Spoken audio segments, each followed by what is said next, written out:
Hello student, एक MCQ आता है आपके एग्जाम में जो रिलेटेड होता है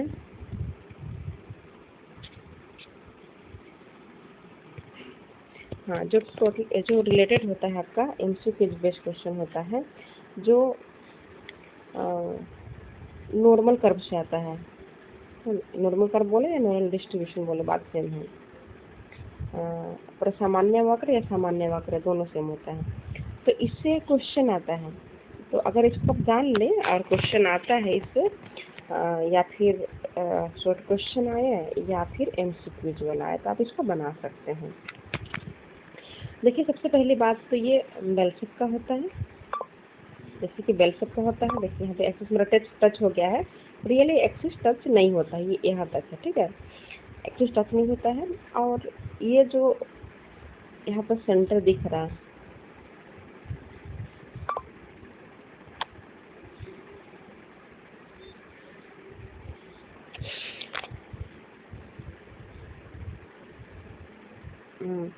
चलिए हम लोग इसको ऑप्शन जो पॉइंट्स है उसके ऊपर डिफाइन कर लेते हैं कि ये बेल शेप में होता है, आप समझ गए हैं।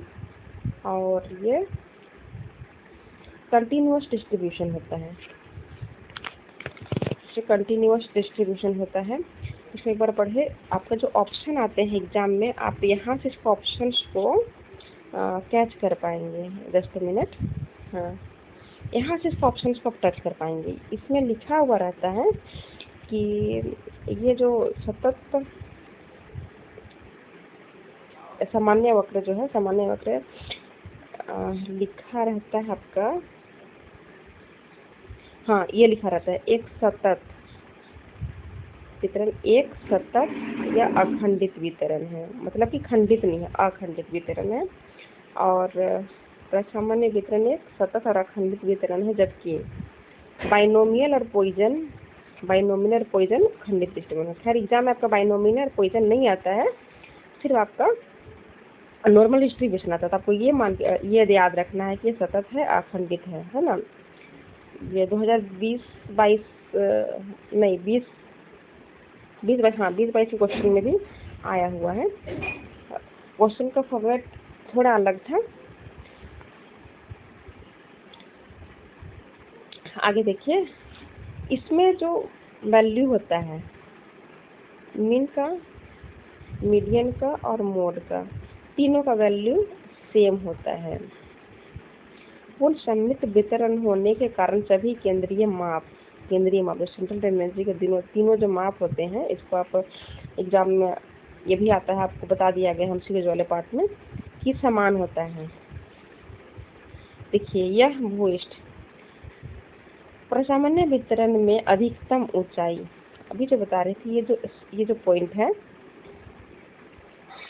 ये भूइष्ठ को यानी मोड को रिप्रेजेंट करता है। नेक्स्ट देखते हैं। इसमें आपके जो एग्जाम में आने लायक है आप उसी को पढ़े, सब आपके एग्जाम में आने लायक नहीं है। आपके एग्जाम में जो आता है मेनली, आप जस्ट अ मिनट, इससे रिलेटेड होता है आपका क्वेश्चन, इससे रिलेटेड होता है। और इससे तो अभी नहीं मिला है, हो सकता है क्योंकि ये नॉर्मल चीज़ है। और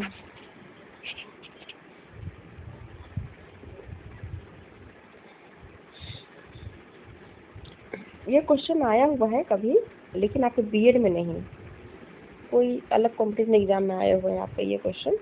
अगर आप चाहें तो इसको देख सकते हैं कि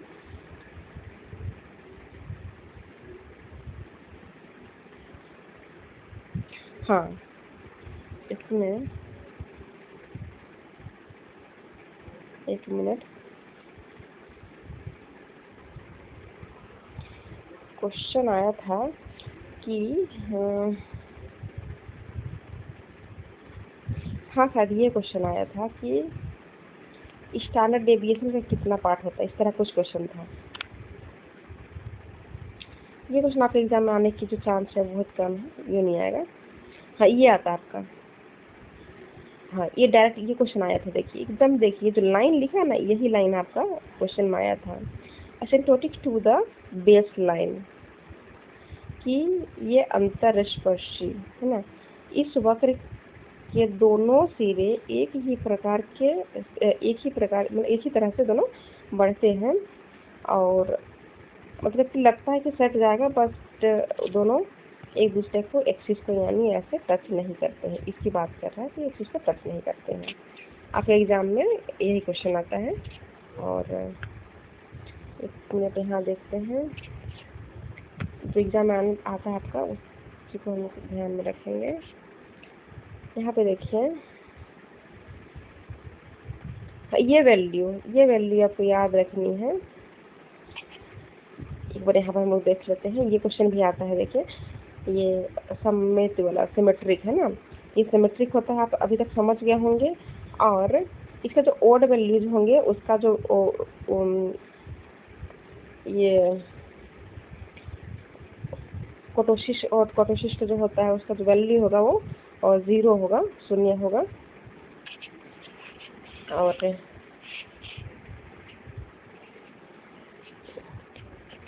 एक मिनट, या फिर क्वेश्चन में नहीं, एग्जाम में नहीं आते हैं।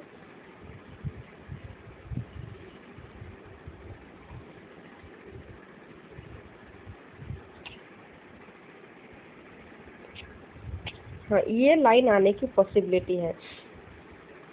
आधार रेखा और प्रसामान्य वक्र के मध्य का क्षेत्र प्रसामान्य वक्र के अधीनस्थ क्षेत्र होता है, यह नॉर्मल डिस्ट्रीब्यूशन कहलाता है। ऐसे ये क्वेश्चन आ सकता है। बस इसमें और ऐसा आने लायक कुछ भी नहीं है। एक बार आप इस चीज को जस्ट मिनट, एक बार ध्यान दे दें। जो शेप होता है,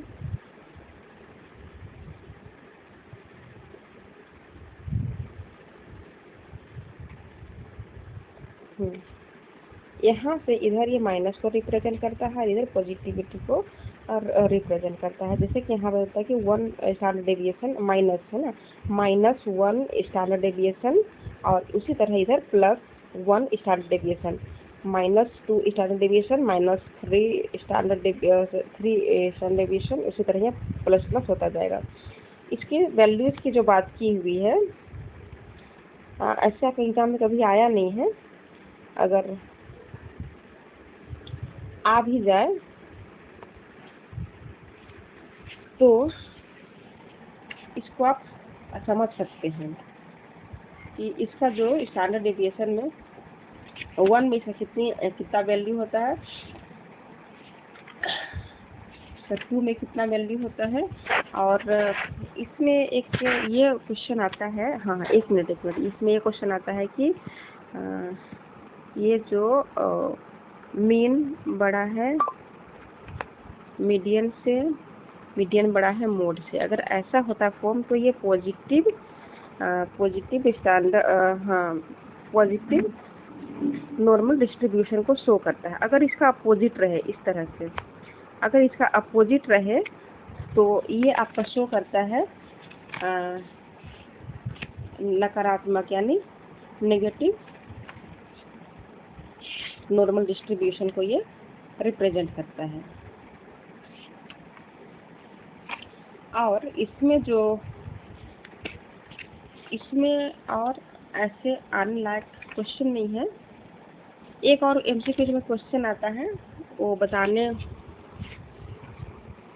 एक एमसीक्यू में क्वेश्चन आता है कोरिलेशन वाला जो क्वेश्चन आता है कि जो वैल्यू की बात करता है, तो -1 से लेकर +1 तक इसका जो वैल्यू होता है, ये एक एमसीक्यू में क्वेश्चन आता है। अगर ऐसा आता है तो आप उसको वो बना लेंगे। एक मिनट, इसको इरेज करके इसका वैल्यू मैं बता देती हूँ। अगर आए तो अच्छी बात है, ऐसे कभी आया तो नहीं है।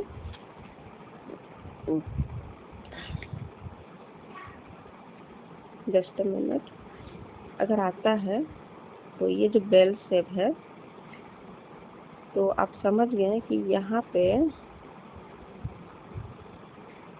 थोड़ा गलत हो गया। देखिए, यहाँ पे ये एक्सिस को टच, यहाँ पे ये लाइन को टच करेगा, ठीक है।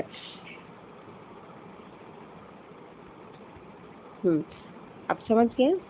कि इधर ये माइनस को रिप्रेजेंट करता है कि 1 standard deviation, -1 standard deviation, -2 standard deviation, -3 standard deviation. उसी तरह यह इधर होगा +1 स्टैंडर्ड डेविएशन, +2 स्टैंडर्ड डेविएशन और +3 स्टैंडर्ड डेविएशन।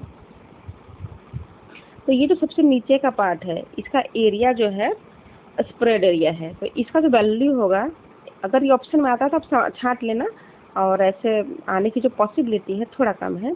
99, पेन खराब हो गया, 99 माइनस 0.73।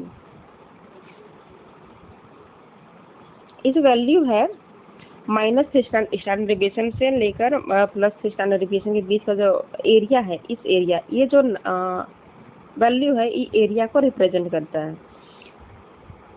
और जो -2 standard deviation to +2 standard deviation, ये जो एरिया है, इतने एरिया का जो वैल्यू होता है वो 95.45 इस वैल्यू का होता है। और ये जो सबसे छोटा जो वैल्यू होगा ये हमारा होता है 68 68.26, जो -1 standard deviation to +1 standard deviation की एरिया को रिप्रेजेंट करता है। इसमें और ऐसे आने लायक कोई क्वेश्चन नहीं है। लगभग क्वेश्चन इतना ही आता है। और जो मोर का जो फॉर्मूला है वो आया था, जो आपको बता दिया गया है। उसके अलावा अभी जो मीन का जो फॉर्मूला मिलेगा, मीन का फॉर्मूला एक बार आप उसको देख लेना है। और उसके अलावा और एमसीक्यू बेस्ड क्वेश्चन इसमें इससे नहीं आता है। ठीक है, ओके स्टूडेंट्स, थैंक यू।